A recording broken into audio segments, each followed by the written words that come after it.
best way to really tackle it is to just acknowledge there's something that I see up here. There is a big shift from SEO to GEO. Let's start working on it today.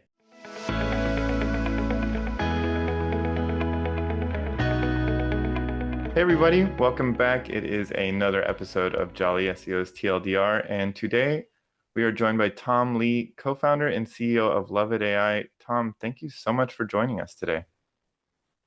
Thanks for having me. Super Yeah, excited. yeah, absolutely. I'm super excited. You are heralding in the new era of geo, not just SEO. Actually, before we really dive into it, Tom, everybody has a different term for it. AIO, GEO, LLMO. What are you calling this generation of search? So I'm calling it GEO, Generative Engine Optimization. And actually, just 2 months ago, when I really started talking to companies, talking to investors about GEO, like a few of them actually said, "Oh, that's really cool that you're coming up with this new term GEO." Because at that point, it wasn't nearly even as big of a thing as right now. I think I'm starting to hear a lot more people talk about GEO, and we'll see. We'll see whether this sticks or not. Yeah, exactly. It's a right moment for someone to coin a term for sure, because nobody really knows what to call it. You you shared we're recording in mid-June. You shared this paper from A16Z, and there's a founder of Vercel, Guillermo Rauch. Hopefully I pronounced his last name correctly. Like many have seen, he's charting this growth. 6 months ago, 1% of his traffic from ChatGPT. A few months ago, 5%. Today, 10%. And I think that most of us SEOs are still, well, we're scared, first of all, right? Because we don't know what's coming. And we're trying to say, hold on. Google's still getting like 80% of search share. Like ChatGPT is not the end all be all yet. But there's so many companies with that story now of rapid growth in GE based traffic, right? So what are you Right. seeing? Like where are we going in the coming months or years? What percent of a brand's overall referral traffic is coming from this source? Right. I think we're definitely at the forefront right now of what's happening with SEO/GEO. My my estimate, and I think a lot of people in the Valley, in Silicon Valley, are really seeing a pretty drastic shift from traditional Google search to AI search. And like my forecast, my belief is that by 2030, over 80% of searches are going to happen in AI search. That's going to be a combination of ChatGPT, Perplexity, Claude, Grok, Google, like with their own AI mode and AI overview. I mean, it's all grounded in AI models now, right? So that's kind of where we see it. We see search really shifting to AI based, to model based. And when we talk to customers, they're saying the same thing. They're seeing a very significant drop off right now in organic search because of AI overview. They're starting to see more traffic coming from ChatGPT and other AI platforms, and it's growing very, very quickly. Depending on the category, which customer, I can definitely see it going to 10, 20+% in the next couple months. Wow, yeah. Uh, and people wouldn't have seen, but my eyebrows raised as high as I possibly could when you said 60, 70, 80%, right? So by on that timeline of 2030, it's certainly not a lot of time for us to adjust. You've you've got us SEOs, many who have worked in the field longer than me. I've only been in SEO about 10 years, some 15, 20 plus years. I think the biggest critique, and you've probably heard this before already, is what do these new tool providers, new to SEO, I mean, what can they offer since you guys haven't been through all the algorithm updates, the penguin, the pen. You haven't seen it, right, Tom? Like a pretty classic old school versus new school question here for you. But I actually think that outside perspective, I also live in the Bay Area sometimes, so I like the culture of injecting new ideas can bring new efficiency or new productivity. So I'm curious from you, what specifically, as someone newer to the SEO industry, do you bring, if not 2 decades of entrenched experience, right? Yeah. Yeah, that's a it's a very good question. And I think when it comes to technology, that question gets asked over and over again. Like, why is it that a couple outsiders can come into a completely new field, a completely new industry, and successfully disrupt how things are being done? I think part of it is timing, right? When there's a big technology shift or a shift in some other ways, that causes um, the old way to not work the way it used to be. And it actually invites people who think differently and bring in a different perspective to kind of reimagine the industry completely. And one way that you can actually think about SEO as it has been for the past 20 plus years, to be honest, I think SEO has been fairly fragmented. There are many, many tools that people use to get the job done. And what I hear over and over again when I talk to customers is that the workflow is very siloed and it's not connected. There isn't a workflow that allows people to say, okay, these are the keywords that are super important. If I change content in certain ways, it would actually improve my ranking in Google. And this is how it actually, drives traffic. And then you kind of have the feedback loop to continue that and keep going. And a very good sign of it is there are a ton of marketing agencies helping a lot of brands do SEO. And I think that's very valuable work, right? But it also means that a lot of smaller companies can't actually do it themselves. So I think bringing in an outside perspective, you can kind of rethink and reimagine the entire workflow and how things are done from the ground up. Hey, I'm so glad you're enjoying the video so far. If you want our help to keep your traffic trending up, please click that first link in the description down there. That lets you message me directly and I'll get right back to you. Looking forward to helping you out, and please enjoy the rest of this video. Yeah, it's very, I mean, you're dealing with like a black box issue here with the algorithm, right? But it's definitely almost like an arcane art for a business owner who doesn't have time but knows they need the organic traffic but doesn't have time to become a specialist to develop your own 200 point checklist, your own, and execute on that. That's near impossible. You're right, the small business owner, they need these SEO providers, and to your other 100%. point, that same article, A16Z, pointed out that there is no monopoly or no like dominant player in the SEO tooling, even for agencies. There's Ahrefs, there's SEMrush, there's SimilarWeb, there's Moz. It just there's no one right way of looking at it. That's why in SEO we classically like to joke, it depends, right? It depends what you're looking at, who you are, what day it is, what update just happened. We don't have like a firm playbook, even though everyone has their own kind of thing. I wanted to ask you, so you're new coming into the space, you bring this outside perspective, and alongside you, there's this cohort of, going back to that same article, which I'll link in the description, there's like 25 logos or 30 logos, right? So it's a busy time. Could you tell us specifically about Love It AI, what you guys are putting into it, what you hope to achieve? And one thing, I don't know if you've seen the chatter about us SEOs in our little communities, we right now are, again, in mid-June, we're always asking ourselves, what's different about this one? How do we differentiate between the two? So, or between the five. So could you help us out and just tell us a little bit about Love It AI and what you all want to create? Yeah. So for us, our mission is to really empower companies to be seen in the age of GEO. Um, put it simply, that's what we want to accomplish. So that means a bunch of different things.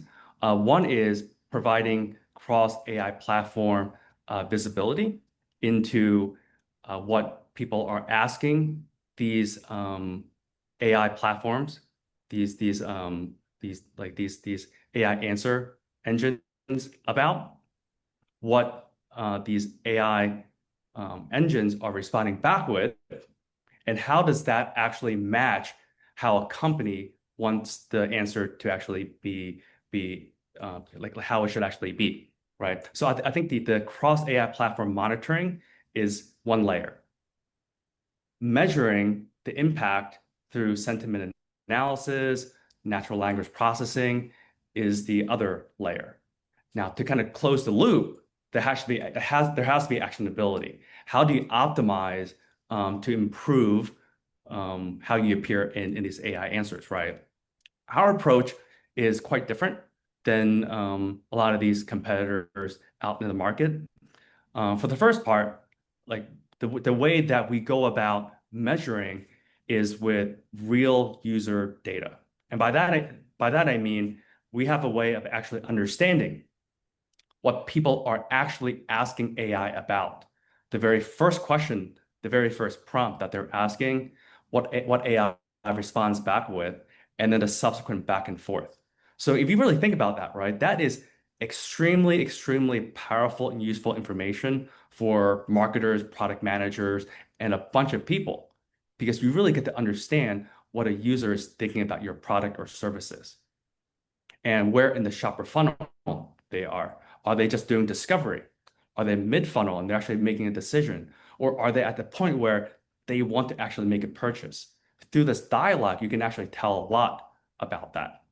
So like that's how we go about doing it.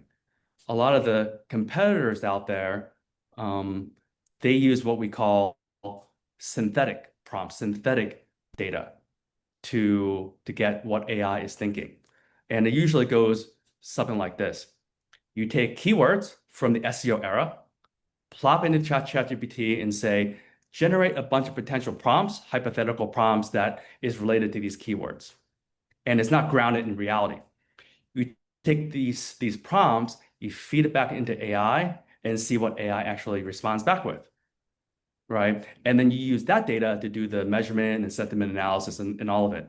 I mean, it's helpful in a sense that it's better than nothing, but you're not actually understanding what people are actually asking about. So you can't understand the real trends. You can't understand the volume, the sentiment, the intent.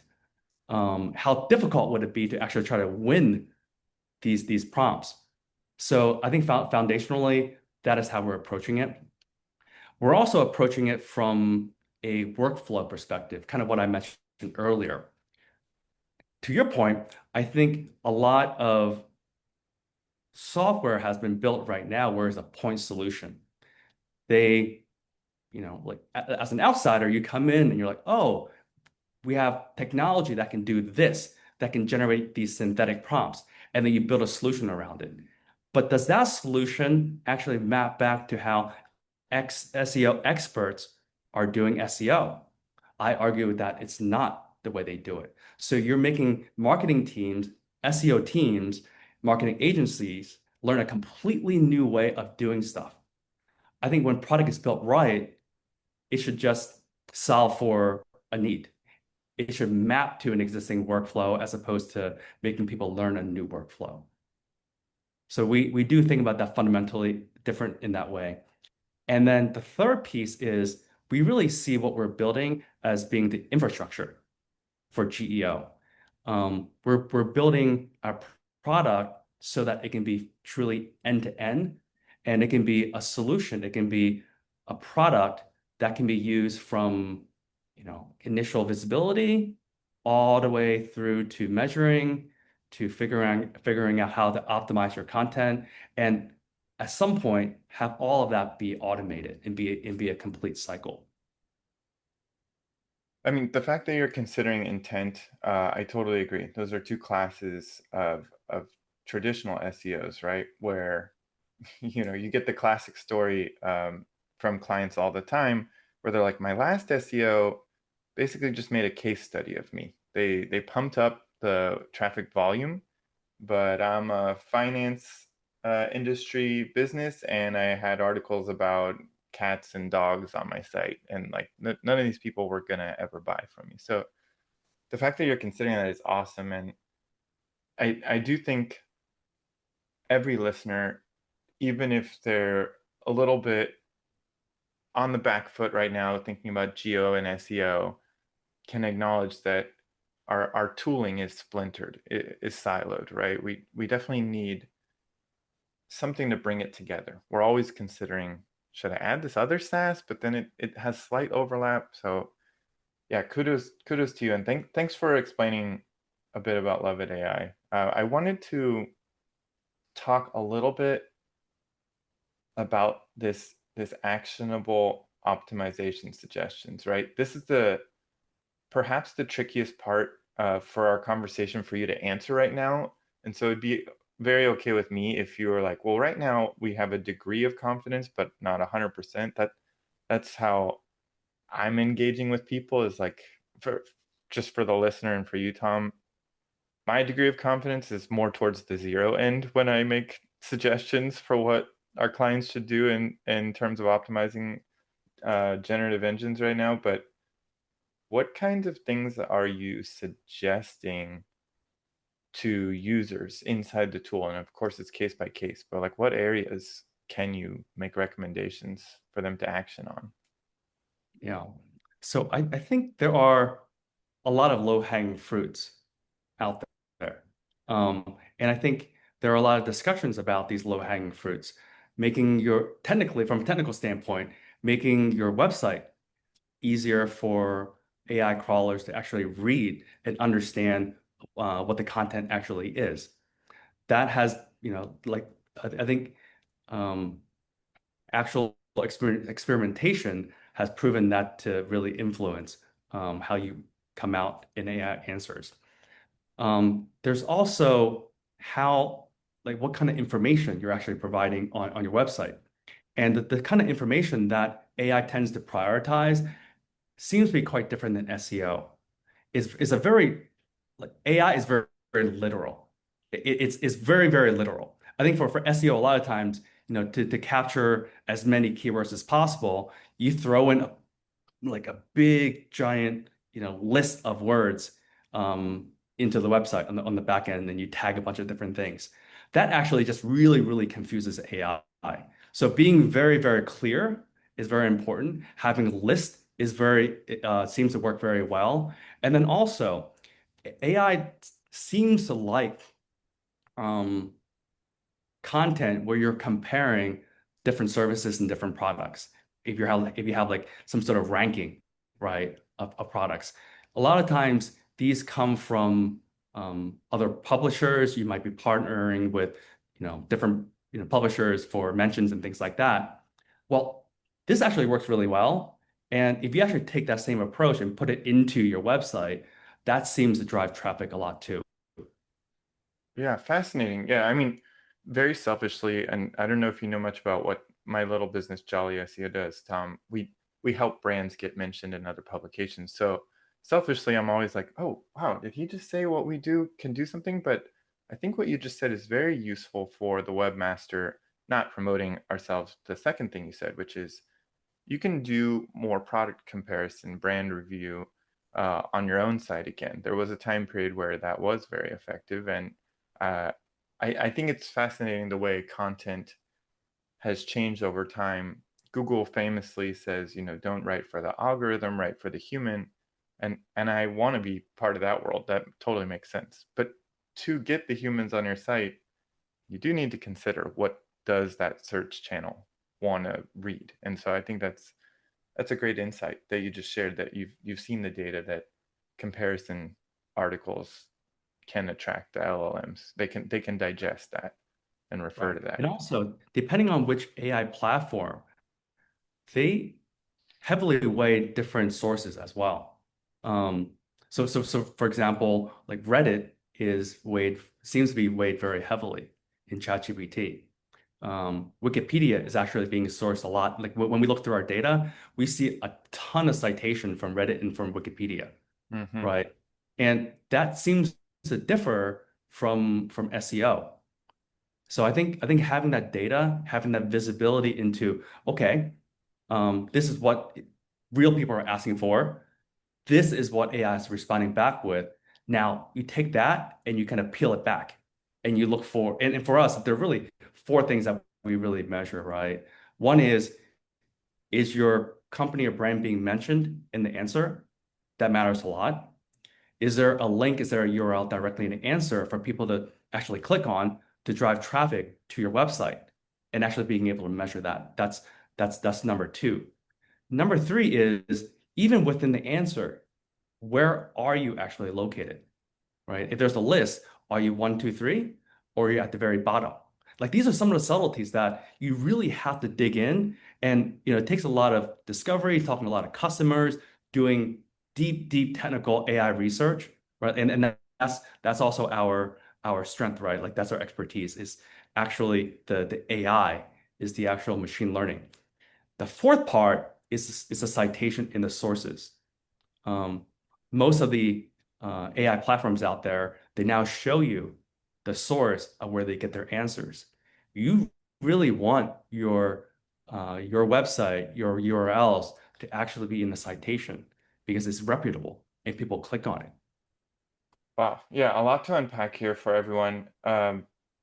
Question for you. You gave several pieces of advice here that I hadn't heard because things are always changing. I want to talk to you about algorithm updates before we get out of here. You're familiar with in Google search this era, we've had many. In fact, several a year. In fact, many, many, many more than several. That's an understatement, but big ones, several, two, three big updates per year. What about for geo? Like what are we is the equivalent of an algorithm update when ChatGPT releases a new model? Like what is that going to change everyone's ranking SOP? How do you account for the fact that LLMs are still kind of new? Like what do we That's as far as I can take the questions, Tom. That's as technical as I get. Yeah. That's actually another reason why geo is so difficult. Um, like when we talk to customers, they tell us that they struggle with GEO. Like one of the main reason is for SEO, you really only need to think about one platform. That's Google. For GEO, there are multiple AI platforms. And Right? these AI platforms all have multiple models. It's not just one, they have multiple models. Right. These models are constantly changing. And depending on which model and what it's changed to, their answers can differ very significantly. And then you add on top of that, e-commerce companies can have hundreds and hundreds of products. Right. Doing geo without real tooling, it's not possible, right? So these models typically they're updated on a several months basis. So every couple months, they will retrain and they will rescrape a lot of the data from the internet. So we do monitor that and flag when something has changed very drastically. Nice. Okay. Um, another part actually is within AI search now, there are a lot of functionality where you can actually ask AI to search the internet and it'll actually search brand new data, right? So when you're updating your content, because of this new search functionality, things can change not just every quarter. They're actually changing, daily and weekly. So for us, we update our platform on a, like several day basis. So every Yeah, few yes. days, As we, quickly we as you can. refresh the platform. Right. That's awesome, man. That's You have quite the task ahead of you. Look, Tom, I really appreciate your time. One thing I like to ask guests, but especially you, because this is an area where I'm definitely in like a don't know what you don't know kind of moment here. So I didn't really know what to ask for this interview. Could you please tell me what did I forget to ask or what did I not think about asking that you really think we ought to share with the audience? I think something I hear a lot of my customers talk about is an insurance policy for the future. And what they mean by that is